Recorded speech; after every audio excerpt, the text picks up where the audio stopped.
was just one, though. He only saw one, so there it is. Oh, no. He's kind of trapped there. Pinned. And he's waiting for him. He's going to tag him with the combat. So much damage being put forward. Tfue now going to be on the run. This is what Tfue does best when he's in your face. Oh, but he gets chunked. He's going to lose a lot of health there. Now going to be sitting at 35 HP and had to get out of there. Going to use those shockwave grenades. The movement that you get with that utility is huge. It was actually Jordan Fisher who came back to rescue Ewok, and it was just enough to back off Tfue. And now the entire battle's been reset. Everyone's in a danger zone here. He really is the perfect human being. He really is. There goes the jet stream. Ewok gets out. Jordan Fisher's taking damage, people. He's got to get out of that. He manages to fly on out of there. Now, the concern I have for Ewok and Jordan Fisher, they got to get back together. Yeah, but not only that, Tfue knows he has to get an elimination here. They are desperate. They're in shambles for gear here. And an artillery strike actually being rained down. Tfue is forced to be on defense. He's far from his teammate Nav. But look, Edwin Hodge and Props right here. They don't have health either. This is the perfect opportunity for Tfue. A lot of players are going to be very, very weak. Yeah, and he gets an elimination on Edwin Hodge. That's going to be Tfue's 4th elimination. Nav has 2 of his own, 6 points total. Oh, there was a trap there! You never suspect the trap, Tfue! Oh my word! He is disgusted with what he just saw. Nav should be able to get him though, and they'll get back into this. He does have launch pads, so they can use that to get back into a safe position, but they don't have heals, Monster. Yes, he does. He actually has 2 campfires in his inventory. Oh, well, he doesn't have shields. Yeah, but he has to get to zone ASAP. Airwalks, a previous reigning champ so far, and RL Grime are going to push someone off here. And oh boy, this is the Pro-Am. It's starting to heat up here. That is going to get clipped so many times. Absolutely. Tfue hitting the trap. Never expected. Imagine catching a nice little 2-piece and then walking into a trap. That was perfect. There goes your summer block party winners, Airwalks and RL Grime, sitting on top of their, I would say, hodgepodge constructed tower here. Then Tfue, right next to Allier. Boy, does he have a video for you. Tfue has not popped these double campfires. Oh, actually just keeping it going. That shot from Tfue, clinical. Combat shotty, that thing's gonna tag you from, sometimes it feels like a mile away. This player's gonna be behind this tree here. Tfue sees it. Tfue, easy pickings for the veteran. The tree goes down, no more protection for him, but the shadow bomb is gonna be used. You see that player flipping away on out of there, doing all the flippy stuff. Actually love it as well. He sent Nav in because Nav had the materials and the health advantage there to kind of lead the way, but now they're both in a desperate situation. Tfue forced to just get to farm in here. He's going to try and get what he can off the bunker. Ninja still in the same spot just outside the volcano vents. No reason for him to leave when he's hitting the shots the way that he has been with the infantry rifle. Your 2018 Fortnite Pro-Am champion. Marshmello going in for the shot there. Player's going to be picked off from this guy. This is going to be Sinnoh who gets Musou. Oh man, that's rough. Sinnoh makes it to endgame with O-King. Like I said, they're going to be a troublesome duo. There's still tons of excellent players left in the game here. See Whit Lowry down below. He's closing nearby. Uh-oh, Ninja's actually super hurt now. I think he just received the snipe. Yeah, so Ninja's going to be in a rough spot, but we actually did catch one of his other shots earlier on. That was going to be on Michael Dreyer. That was elim number 4. Now, though, Ninja getting back to a fighting position, but he's going to get hit again. This is rough for Ninja. Doesn't have a campfire. Saw Myth there. Saw Nick Merckx. A lot of good players. Competitive players nearby, that's right. Cloak is still going to be in this match. Marksman still in the game as well. Airwalks, as we had mentioned earlier, Wildcat there. Everyone gathered together here, right in between Dusty Divot and Mega Mall. Nick Merckx only with 1 elimination. When you get down to 15th place, that's when the placement points start to go through. There you see it right there, the format, how it works. Every elimination that these duos get is going to earn them 1 point, but when we hit 15th place, that's when you're going to start getting those placement points. And look right there, Myth just ended Ninja up above in a battle, and Marshmello's off to fend for himself as he impulsed out of the battle. And it looks like he's has to make a big decision here. Yep, he says, you know what, I'm going to get to zone, and it's time to leave Ninja's card behind. There's nothing he can do but play for placement at this point, so he goes straight for the high ground. Marshmello does manage to get up top there, and some great quick building is going to keep him safe for the time being. Can't get his card, and bear in mind, I mean, look at the circle. We're hitting into that half in, half out circle. Movement's going to start to happen here. Players are going to have to start thinking about those pushes, the rotations, and also who is going to be gatekeeping, preventing these solo players, perhaps, from getting in. Here's Sinnoh, 6 eliminations. That is a ton of elimination. Elim's matter for points, guys, just as much as placement does. For every single person that gets taken out here, Sinnoh is one step closer to grabbing a nice lead. There's a great shot there. Someone's pushing up. Oh, it's his teammate. Okay, we'll disengage right there. All right, time to refocus. Oh, he's looking in the distance here. He sees Cody Walker, Yoshi, a new cough right there. Yoshi pops something. Looks like he had an impulse. He gets to the zone there. Cody Walker also goes down to Sinnoh. Edukov gets knocked as well. Who's that? It's going to be another. To Sinnoh's placement is so good here. Mr. Fresh Asian. That's 8 eliminations for Sinnoh. They're going to be at 21, and I think I just saw it there that Marshmello eliminated Dr. Lupo. Wow. We have a replay of it. There you go, Lupo. Don't say I didn't love you.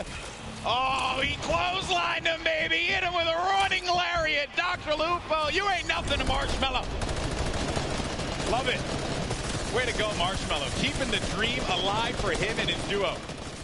So good, even with gonna give no you so health. Crap for that, by the way. Even I'm okay with no it, health, he's still in it though. One shot girl poised right above him. Sinnoh could very well take this. He's got this ultimate high ground here with O-King. They're playing this one like it's a qualifier lobby, man. They got that high ground. They're raining down the shots. 9 eliminations for Sinnoh. O-King providing the support, and they're just going to continue to tarp with the floor, with the pyramid, so that they can own this high ground presence. Any players that are going to be flying in the sky, they're going to punish them with their ARs and the combat shotties if need be. So you're going to need an aerial license or something like that. They're not going to let anyone fly for free here. No, they're not. Flake's power gets taken out to the zone, but just enough damage from O-King is going to allow him to secure that one here, as everyone is off against the storm, trying their best to get to the next spot here. Take a look at O-King's perspective. He's got a minigun way up top. Oh, man, the minigun shredding them. You got to be careful, though, for that storm. Look how much damage is going to be taking O-King. Someone's actually above him, I believe. Look, he tried to break that right there. Yeah, it is. Myth. It's Myth and Cloak are going to be engaging in this fight. Sinnoh plays that defense, protecting his teammate. Cloak is going to have a smidgen of health remaining. He's going to go right on top of Sinnoh and O-King. Chikwa just picked off one, and that's going to be Elim, number 10. On to Cloak. 11 as well will be registered. That's 11 points. We're also going to be in placement here, Monster. Wait a second. Are we still on the first game? Hold up. It's going down here. Courage is still going to be in this one, as well as Myth. Look at the play field, and look who is left. Wildcat alongside with JT Brown. You're going to have Jelty there as well. iFaris, Myth, he's taking a lot of damage outside of the storm, and Myth is going to be out of it. But Courage is still in the game, folks. A possibility for him to get this first game win, but I don't know if Sinnoh and O-King are going to let him have it. No, they're not. Not for free, at least here, as Sinnoh's landing more shots on his opponents here. He is running low on materials this time around, though. 500 mats. In comes the pressure. Will we finally give up this placement? Will we jump down to commit to this battle here? There's only 4 players left. We're now down to the final moments of game number 1. O-King is going to be out. It is all up to Sinnoh here. Wildcat down low. He takes the shot, and it's Sinnoh with a victory royale. Game 1 domination from the high ground, and they never let him come up ground. That was insane. They denied them any kind of territory whatsoever. This is why I love Fortnite right there. When you know your players, you can just smell them from a mile away. They're gonna do great things. We saw them way on the southeastern part of the map, the place that we like to call the West, right? They were there, they landed there, he took out Fear itself, and in a crazy turn of events, they slapped the entire lobby all the way through to that. Here's the final moments. You know, I've had the pleasure of commentating a lot of esports in my career, and I always say, watch out for the South Korean players, because they're so good, and Sinnoh showing us why. Here in New York City, the first win. What a game that was. It was a little slow.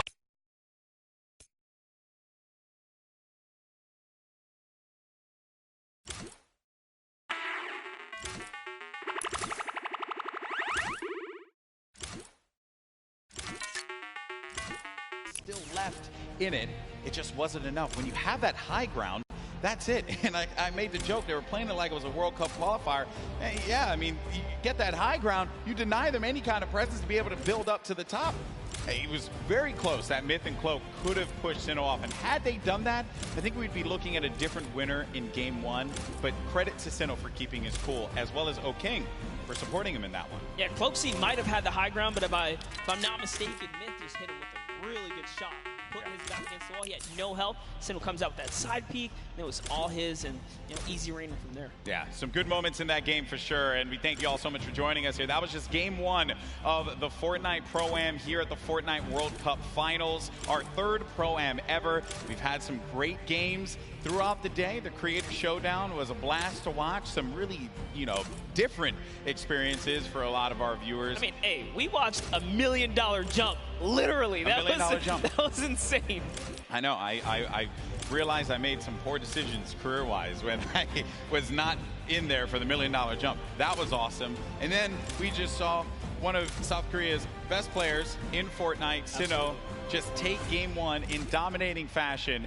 And now I have been informed that we do have our winners down on the floor with Pookie for an interview. Pookie, over to you. Thank you so much, Golden Boy. I am here down on the floor with our winners. I want to congratulate both of you first off and foremost. We have Sinnoh here, who we've seen play so many times in the past. He was actually part of the World Cup qualifiers. He did not qualify, but it has been quite a journey for him. How does it feel to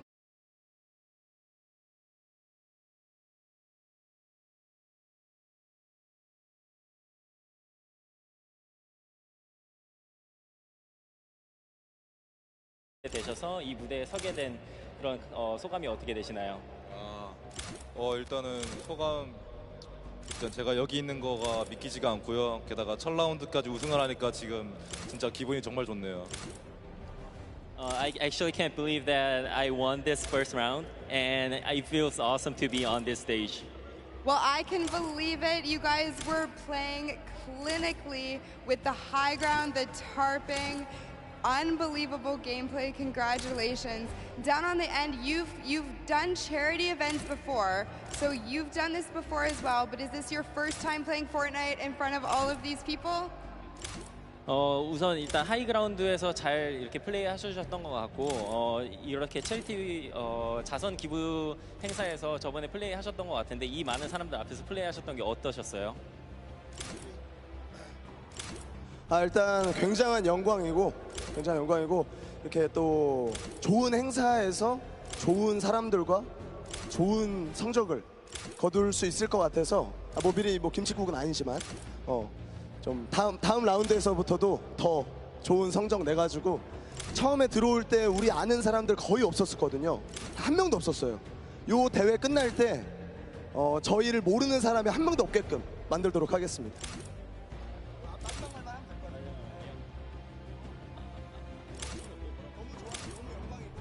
It was such an honor to be participating in this tournament, and there are a lot of good players and good purpose of this charity tournament. And after this is done, before the tournament began, nobody actually know us, the duo. But after this tournament, I hope that everyone here knows who we are. Perfect. Thank you guys so much. Congratulations again to both of you. I hope to see you win a few more games. But what we're going to do now is we're going to throw it over to Sundown, who's going to break down some of the gameplay. Sundown? Thank you so much, Pookie. I'm standing by here with Nick Mercs and Mario now. First, I got to say, Mario, what is it like competing on this stage, playing Fortnite, compared to playing in the NBA and competing against some of the best athletes in the world? I mean, these players are here, the best of the